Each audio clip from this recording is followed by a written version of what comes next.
Cette vidéo est la première d'une série de 3 sur le thème de « Pourquoi on ne s'écoute pas en famille ?» et comment essayer d'y remédier. Vous avez déjà eu l'impression que personne, petits ou grands, ne vous écoute dans votre famille? Ou pire, qu'on vous répond à côté? Il paraît que ça arrive plus souvent qu'on ne le pense, et souvent dans les familles établies dans la routine.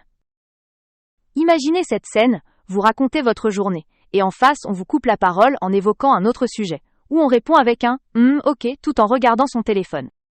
En réalité, pourquoi cela arrive dépend de beaucoup de facteurs qui ne sont pas nécessairement liés à la situation familiale.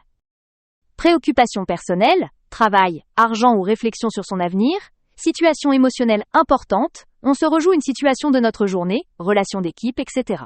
Toutes ces raisons influencent notre capacité à nous concentrer sur ce que disent les membres de notre famille.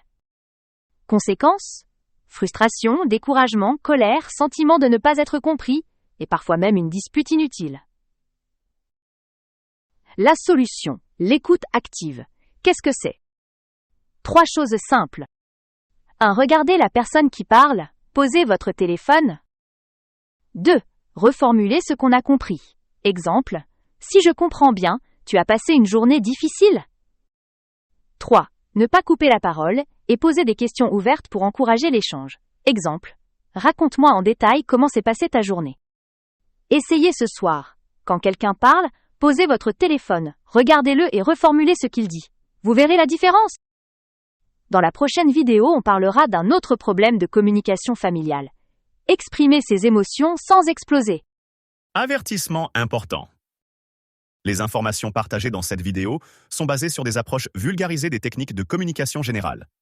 Elles ne remplacent en aucun cas l'avis d'un professionnel de santé. Chaque situation familiale est unique, et en cas de difficultés importantes ou de souffrances psychologiques, il est fortement recommandé de consulter un spécialiste, comme un psychologue ou un thérapeute familial.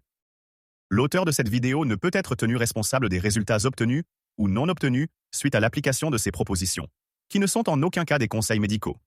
Si vous êtes confronté à une situation de détresse, n'hésitez pas à demander l'aide d'un professionnel qualifié.